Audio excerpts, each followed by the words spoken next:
Hey everyone, and welcome back to my channel.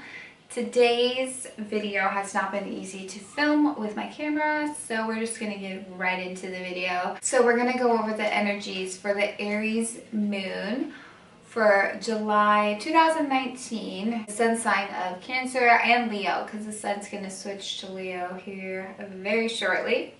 We're gonna go over the Aries moon energy and how it's interacting a little bit with the other planets in the sky, and how you can use those energies and utilize them to help manifest good things in your life, and also just have a better day-to-day life. Because when we have a handle on our emotions and we kind of have an idea of what's going on with them and what to expect, we can manage them better. Moon transits through the zodiac sign for all of us, but each of us have a house that matches up to that zodiac sign, which will be different depending on what time you were born and where you were born and the day you were born and everything. It's based on your rising sign. I'm going to link a video down below so that you can figure out what your rising sign is and how to identify the houses on your chart, so that you know what house the moon is transiting through for you personally with your natal chart during this zodiac sign. I fully intend on getting a video up that lets you know what this could mean for you during this time, but until then you can just go to Google and type in like moon transit first house. So that'll give you an idea of what area of your life is going to be affected most with this energy. So with the Aries moon, basically, to start off, it's a good time to start anything. That's why I'm like so adamant. I'm like, no, I'm getting this video up. I'm using this energy to help me manifest. My life in Aries is the beginning. Aries is the ground breaking. It is putting in the energy. And Aries doesn't wait around until everything is right before it puts in the energy. It gets the idea and it takes it and it goes. Sometimes Aries can be a little too impulsive, but that's why you still have to use your brain a little bit and not be a complete Aries and think it through. But you need to still feel the Aries, take it and run with it and do what you can with it. You might have this like big grand idea that pops up into your head that you're like really vibing with, you know, you're feeling it. And you want to get going because you are going to use this Aries energy for like a little kick in the ass to get you started. And you're going to go full force with it. And I'm going to advise you to take a step back and breathe just a little, because we have so many planets in retrograde that it is just not set up to just go full blown on anything right now. And you need to take that idea, and I'm not telling you to keep it in your head, you need to act on it. You need to start it a little bit. Aries wins because Aries knows it's going to win. It starts wherever it gets the idea because it knows it's going to work out, and you need to vibe with that more. Feel that with the moon. It's that drive to just know you're going to succeed. It's like if you knew you were going to end up where you needed to go, where you wanted to be, what would you do? And do that anyway, because that's what Aries does.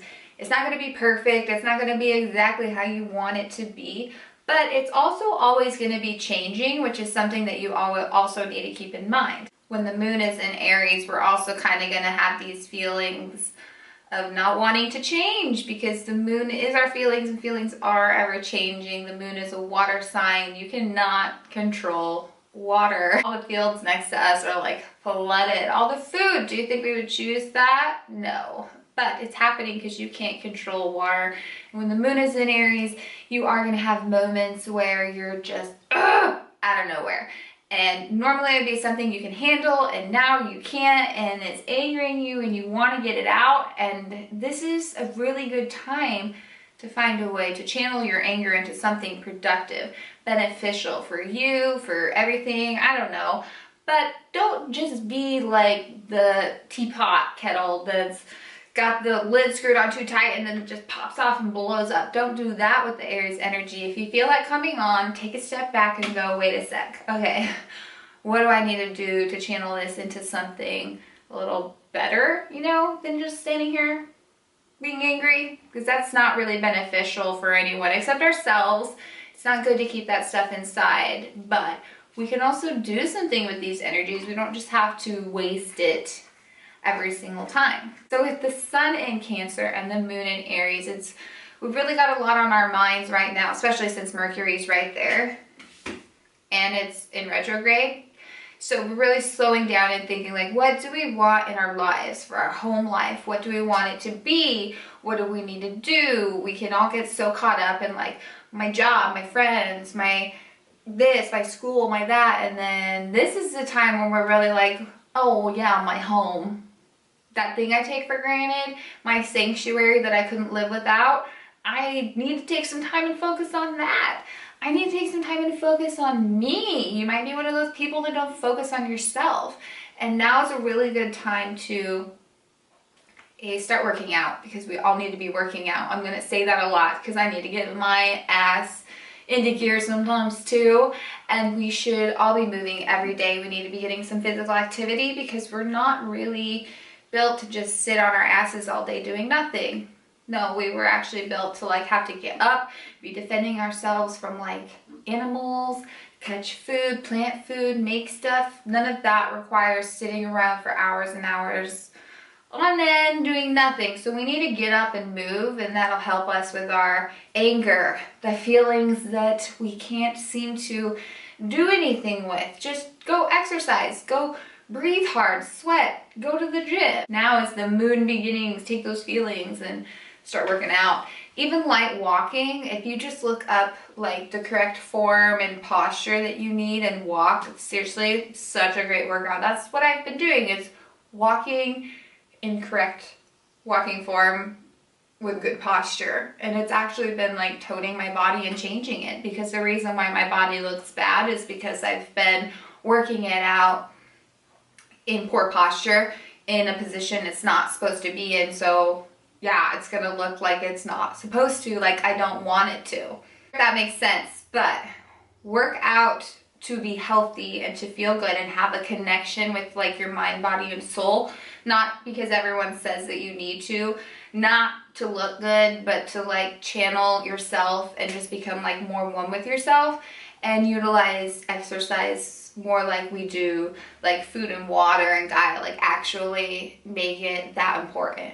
You should be asking yourself, like, what do you need to be nurtured? Your diet, how's your diet looking right now? Is that fulfilling you? Because the fuel that we put into our body does make a difference on our lives as a whole. Whether science wants to disprove that or not, cool. When I eat good food, my life is good, along with many others. And when I put crap into my body, it feels crap, like many others. So that's enough science for me. So check into your diet, and are you nurturing yourself how you need to be with food? Just adding simple greenery from like spinach, those vitamins can help like diminish a lot of people's depression, because they're just missing simple vitamins. You know, we're inside, we're not getting vitamin D, we're eating bad food.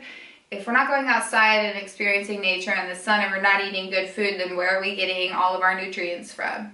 I don't know. So look into that. Look into self-care routines. It's not just all about what you have to do to stay healthy. It's about what you want to do.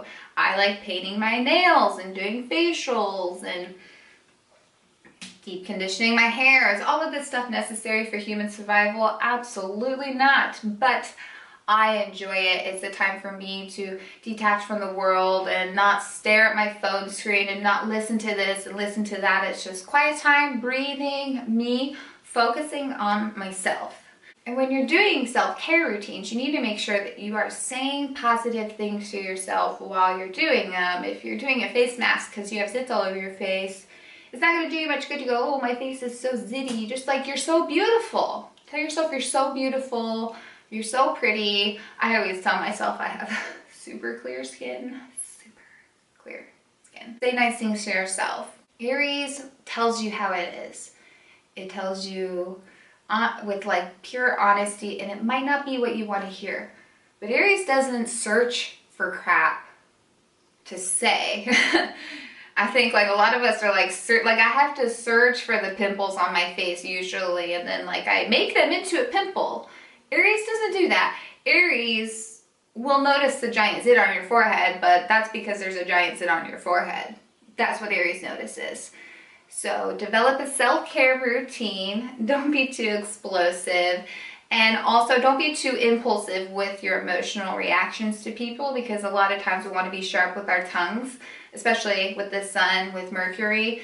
And in Cancer, we might be taking some things a little bit personally, and we might want to snap back at some people with our little sass, because nobody squishes an Aries either. They're like the babies of the zodiac, but they're like the defenders. They're like the fool. They just jump head first into everything and protect us, but they do it with the utmost of confidence. Woo! So my camera's freaking out. We need to get this wrapped up before I lose this whole video again. Not having an easy time, Mercury retrograde, so let's see what we have for some advice. Oh, these all match. I love it when they come out matching. These all have like a little pink. I think of my rose quartz that I just got, because I just thought this color was so pink. Gotta buy it right from where it was mined in Utah, so I was really excited for that raw crystal shop. Okay, so our advice is, when I focus on my inner light, I see the world through the lens of love. I honor how I want to feel. This one's a very Aries feeling card. True healing occurs when I give myself permission to feel whatever feelings live below the triggers. You know, the cards are just really letting me know that we do need to be expressing these feelings. So when we're nurturing ourselves, figuring out what we need, we should be taking the Aries energy to like find a way to express them. So I really hope you do. I feel like I've really been prepping for this Aries moon. I feel like I really have a good handle on how I need to express my emotional stuff better, you know, into the physical world. So the moon will go into Taurus on Wednesday, July 24th. So if you would like a little lunar Taurus moon reading, if you will, then tune in on Wednesday. I'll try to have it up right when the moon changes signs. You can look that up on a bunch of places online. Sometimes I think it changes, but on Wednesday the reading will be up. I hope this Aries moon treats you well. I hope you get something started. Let me know if you have any new endeavors going down below. I know I'm going to work really hard to share my living life with the moon stuff with you. I found it to be so helpful, and I really truly think you will as well. So thank you for watching, and I will see you next time.